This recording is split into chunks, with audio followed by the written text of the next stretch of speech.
Nous avons le plaisir de recevoir ce dimanche pour l'entretien de la semaine un écrivain que vous connaissez certainement déjà. Il s'agit de Jean-Marie Vianney Rurangwa, qui vit actuellement à Ottawa, au Canada. Il a fait des études de lettres françaises et linguistiques africaines, respectivement à l'Université du Burundi et à l'Université libre de Bruxelles, des études de sociologie, respectivement à la Pontificia Università Gregoria de Rome et à l'Université d'Ottawa, où il a obtenu une maîtrise et fait des études doctorales en sociologie. Il a enseigné le français langue seconde pendant plusieurs années aux fonctionnaires fédéraux anglophones à Ottawa, au Centre des langues internationales Charpentier. Parlant couramment plusieurs langues européennes, Jean-Marie Vianney Rurangwa est chargé des services de traduction français, italien, anglais et espagnol à l'Association des auteurs et auteurs de l'Ontario français et mosaïque interculturelle. Bienvenue donc à vous, Jean-Marie Vianney Rurangwa. Merci. Vous avez écrit plusieurs ouvrages, plusieurs livres. Vous avez publié, je crois, au moins 8 livres. Et le tout dernier, c'est le sujet même de notre entretien de cette semaine, Au-delà de l'imaginable, ou le destin impensable du jeune Rwandais Jean-Daniel Kabalisa. Oui. Est-ce une fiction ou une réalité? Car des faits qui semblent montrer une ressemblance impressionnante avec l'histoire de ce pays.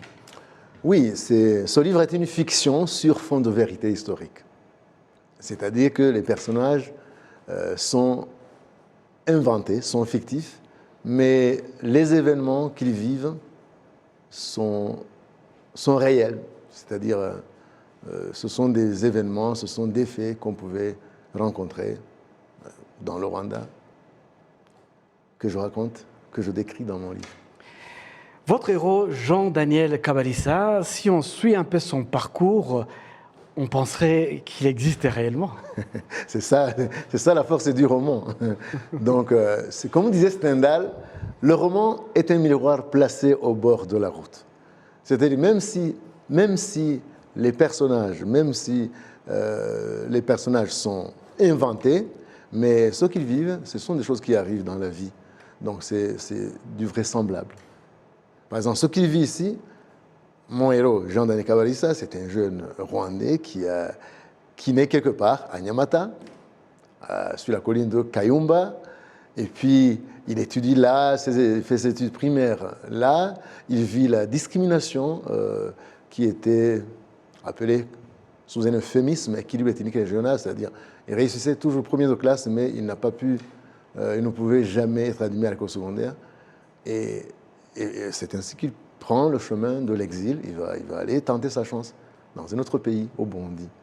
Donc, si je dis par exemple que, justement, Kabalisa, c'est un personnage inventé, mais il y a beaucoup de Kabalisa qui se reconnaissent en lui. Il y a beaucoup de jeunes gens qui ont quitté le Burundi pour aller chercher ou étudier ou poursuivre les études dans d'autres pays comme l'Ouganda, comme le Congo ou le Burundi. J'ai enseigné même certains de ces élèves-là. Ah, d'accord. Et qu'est-ce qui arrive quand notre héros Jean-Daniel Kabalisa arrive au Burundi, lui un Rwandais? Oui, il arrive au Burundi dans un pays étranger, il ne connaît personne pratiquement.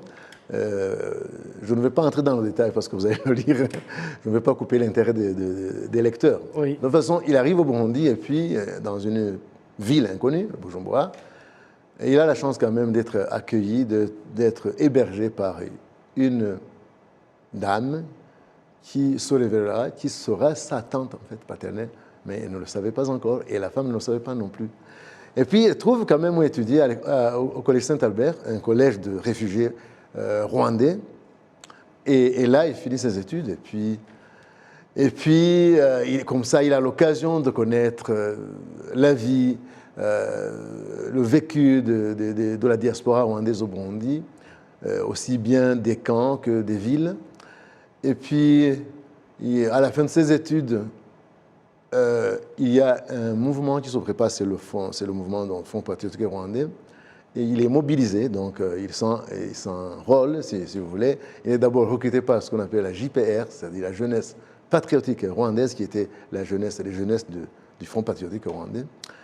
Alors, il devient membre, et il adhère donc au JPR, aux jeunesses patriotiques rwandaises, et puis il va au front. Donc, il va libérer son pays. Et puis, à la fin, quand il revient, évidemment, il retourne à son Nyamata natal, donc à la maison paternelle, et évidemment, il découvre que toute sa famille a été décimée pendant le génocide, sauf une qui a été entraînée dans la fuite de ces miliciens au Congo et qui reviendra après avec un enfant qu'il avait eu d'un de ces miliciens. Voilà. C'est une histoire qui fait partie du drame qu'a vécu ce pays. Oui. Et pour écrire un tel roman, ça demande du temps. Oui. Je pense que vous avez pris une résidence d'écriture. C'est quoi une résidence d'écriture?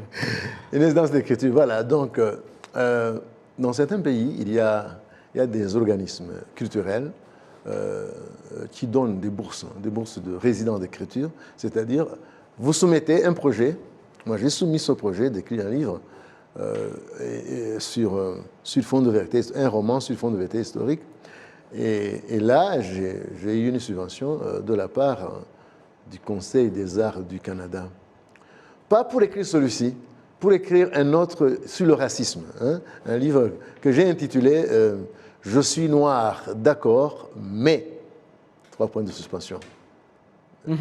J'aurai l'occasion de vous en parler quand je l'aurai fini. D'accord.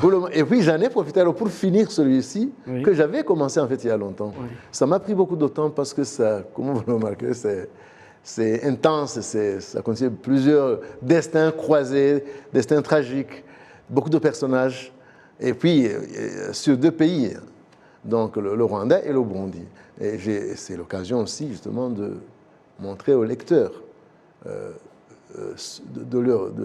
d'apprendre, d'informer le lecteur de ce que la diaspora rwandaise au Burundi et par ricochet au Zaïre ou en Ouganda a vécu.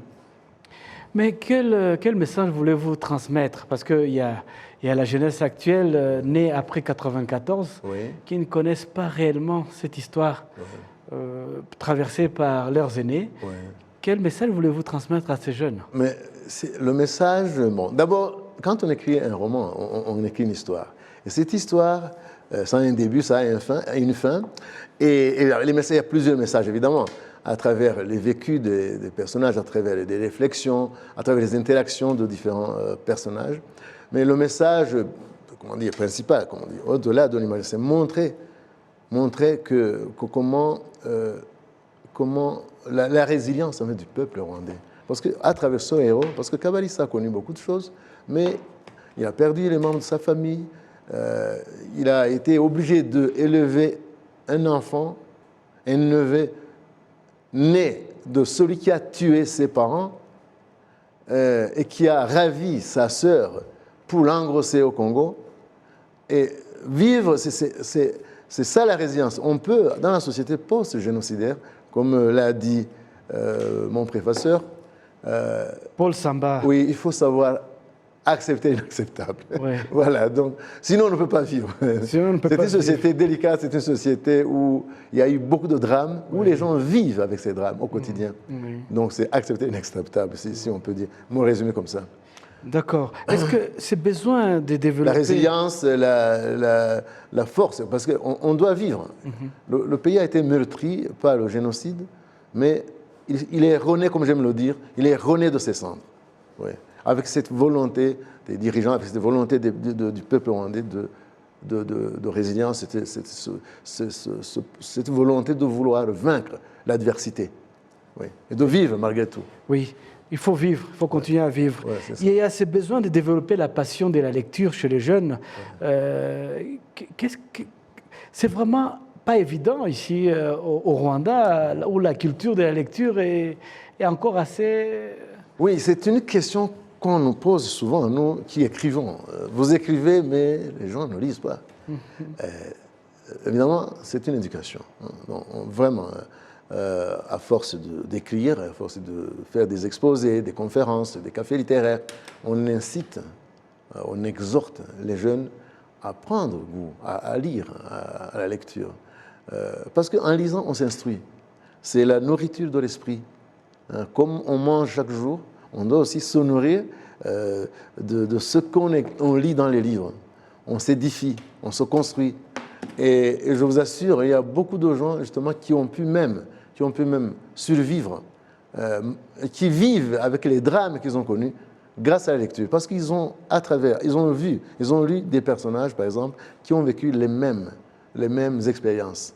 Et comme le dit un proverbe italien, mal est comune, mezzo caudio. C'est-à-dire, mal commun, moitié joie, ou douleur partagée est à moitié guérie. C'est-à-dire, c'est la catharsis quand on lit un personnage qui a eu le même vécu. On se dit, oh, finalement, je ne suis pas le seul, même si c'est fictif. Oui. Oui, alors on se donne quand même la force, le goût de vivre. Oui. Oui.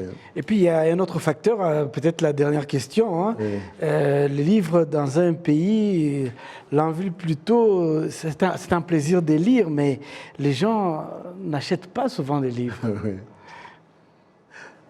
Comme je le disais tout à l'heure, c'est l'éducation. On doit vraiment dire aux gens qu'ils doivent acheter les livres. Parce que ce livre, ça m'a coûté cher. Non seulement l'énergie intellectuelle, l'énergie émotionnelle, l'énergie psychique pour écrire ce livre, mais aussi de l'argent.